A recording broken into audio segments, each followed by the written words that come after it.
Welcome to episode 7 of The Pathway, brought to you by the Martin Orkuma Foundation. I'm Martin.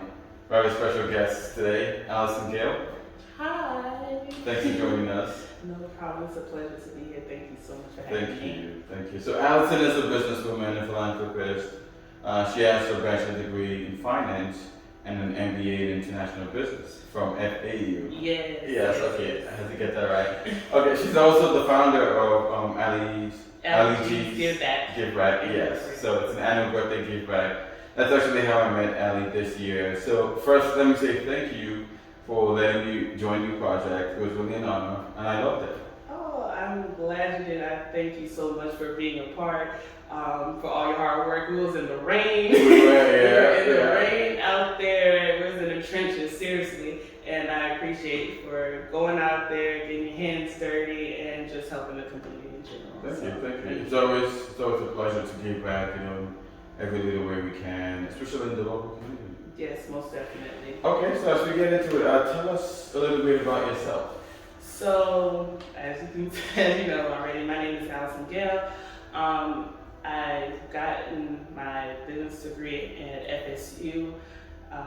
That's where I started getting into leadership roles. I was a part of Caribbean Student Association as far as the fundraising committee.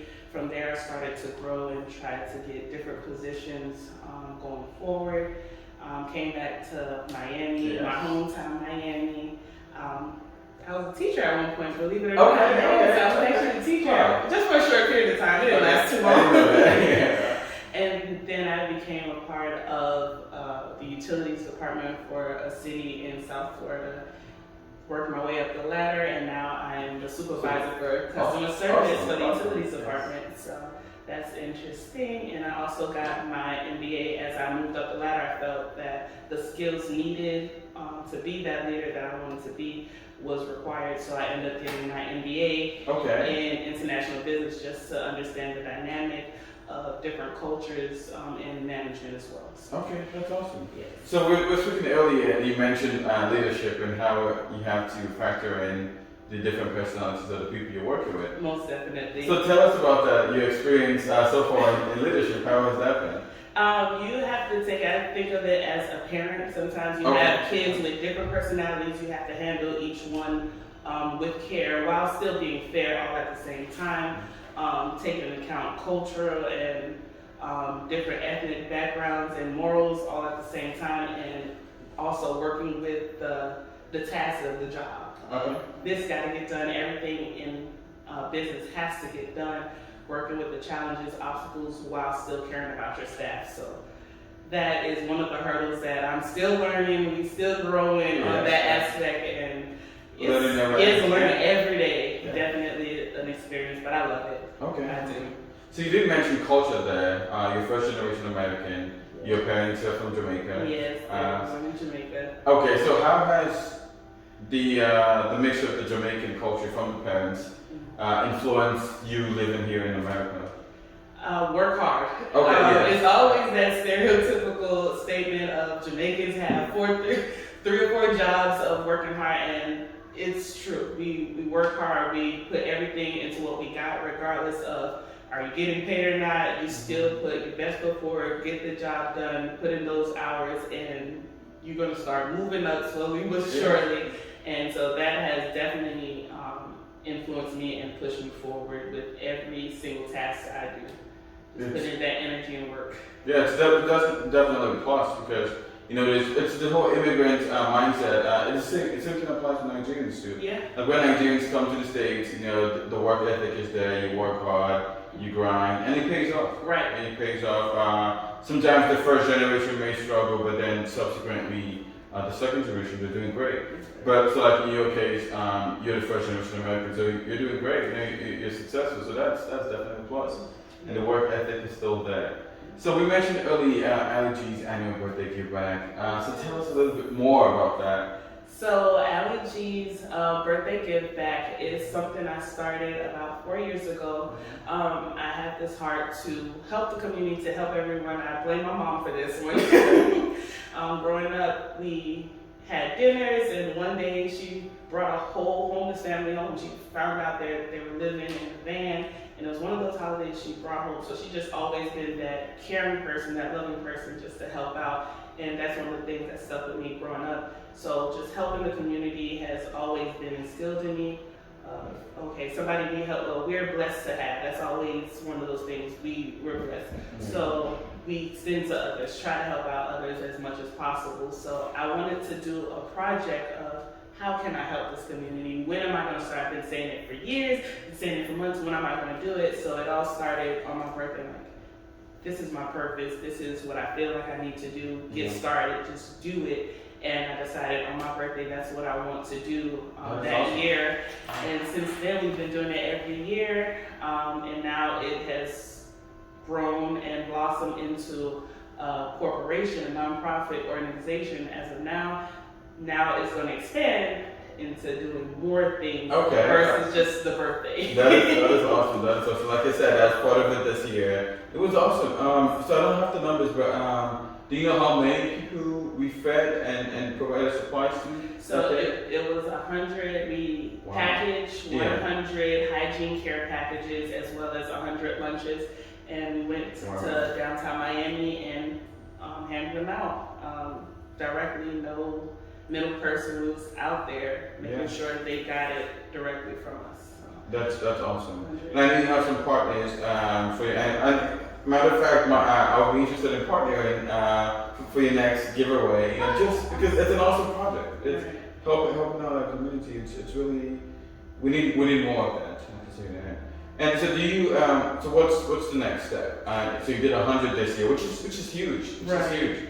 But do you? I'm sure you intend to expand it going forward, right? Definitely expand it. So as of now, because we're still growing, keeping it at 100, but every time we add something to the package. So last year we added masks, we added more products. This year we added lunches, we added food. So next year, don't know, that might be a little surprise. But we're definitely gonna add something else and be greater. We're gonna expand. The goal is to expand to different regions. We don't want to just stay in local Miami right now. We want to expand eventually. That's going to happen. And every year it's been growing. This year we had about 20 people participate. So whether it was donating, whether it was putting together the packages and then handing them out, some did both days, but altogether we had roughly 20-25 people to have their hand in this year's project. So it has grown from 5 people to about 20 within a few years. Yeah, that's awesome. Yeah. That is amazing. So you have multiple degrees in business. Yes. So what made you decide to study business starting out? Growing up, I had this independent mindset. I hated asking my mom for money. Just the thought of, okay, now I have to wait. Okay, I don't want to wait. I just want my own money. I want to do this. I want to do that. So in middle school, well, I can say it now because I'm not there. I was selling snacks. I had a box and started selling chips. I was the candy lady. I had chips, juice, and from that point on, I just wanted to grow. And how can I increase my profit? How can I do this? How can I do that? And that interest, it just kept growing and growing in me of that independent mindset of just growing and being that person. That's you learn more every time, right? So do you think one has to, so for someone who wants to get into business, would you suggest they study business, or are there other ways someone can get into business without necessarily studying it? There is multiple ways just to get into business. There is a whole lot of information just on the internet itself that a lot of people, they could teach themselves the stock market. They can teach themselves how to budget. They can teach themselves how to save, finance, all that. It's there. It's a different level, of course, when you go to school and study. It's a different level, but just start off little. Just audiobooks. I have an audiobook with Damon John called The Power of Money, and he speaks about just starting from the bottom of using the resources you have right there in front of you that's in hand's reach, and to constantly grow. How can I maneuver this? He got his mom's old van and started transporting different things and doing things. As far as, I guess he was like the first Uber in a sense. Okay, yeah. So just different stuff like that is, you can just do it and don't hesitate. Just jump right into it, because you never know where it could take you or who you're gonna be. Like people like yourself, who you're gonna meet, and to help it grow. That's very true. With the internet now, it's a time for entrepreneurship. Yeah. Businesses are coming up, and the world is a global village. You can connect to multiple people.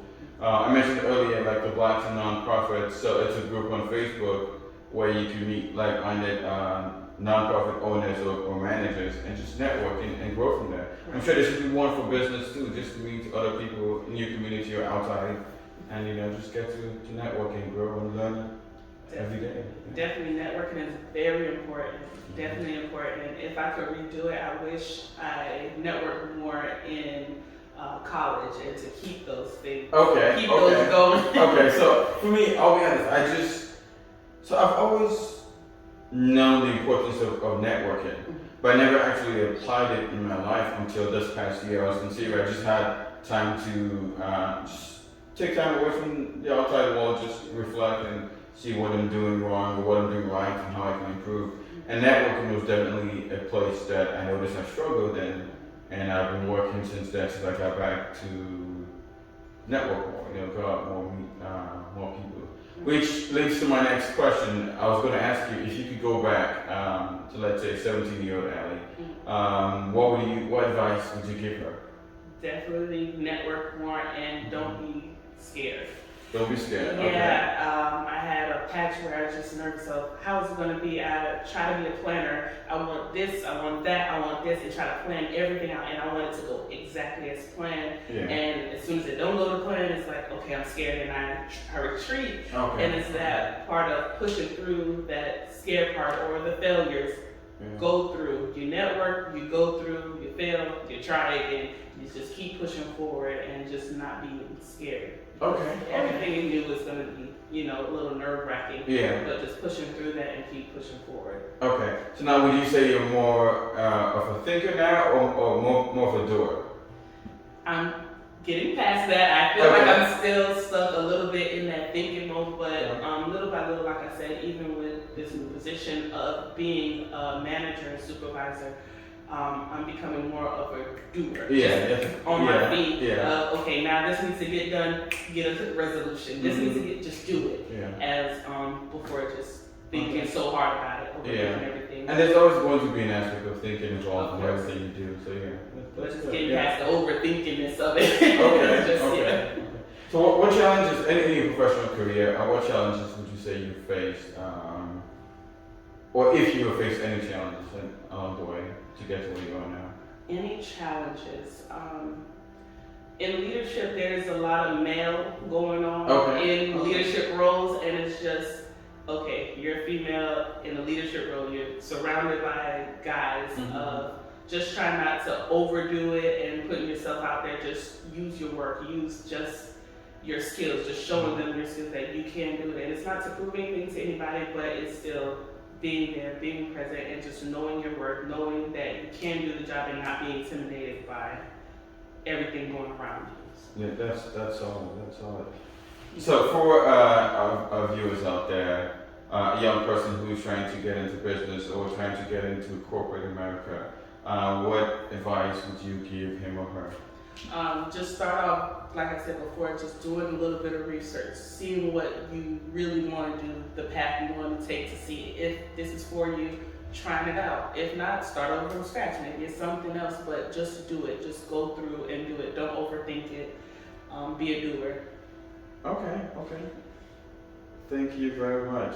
So we do appreciate you taking the time to talk to us. We'll definitely bring you back for subsequent interviews to talk more about the intricacies of business, or to give tips, for those who are looking to start businesses, who are looking to invest, or looking to create nonprofits like you did. So we thank you for taking the time to talk to us. Do you have any final words for our viewers? Thank you for having me again. I greatly appreciate the honor of being here. And definitely, if any way, just try to help one person whether it's just advice, lending a hand, just one hand help the other, reaching out just to lift somebody up. Okay, awesome. So we're definitely going to link her IG in the description of the video below. So if you want to follow Allyson and support her Giveback or the work she's doing, that would be great. So we'll put your IG there and how they can reach out to you. Okay, my IG is AllyG's Giveback, straightforward, and we have updates, we have upcoming events. If any communication, you can see it there, it'll be posted. Okay, well thank you for joining us. This is episode 7. By the way, thank you for the support. We have over 500 views on our videos so far. We hope to keep it growing. Follow us, subscribe, Martin Orkuma Foundation on YouTube, on Facebook, Instagram, Twitter, and check out our website. We have scholarship giveaways for kids in Nigeria. We hope this video gives you pointers. We hope it motivates you to do more.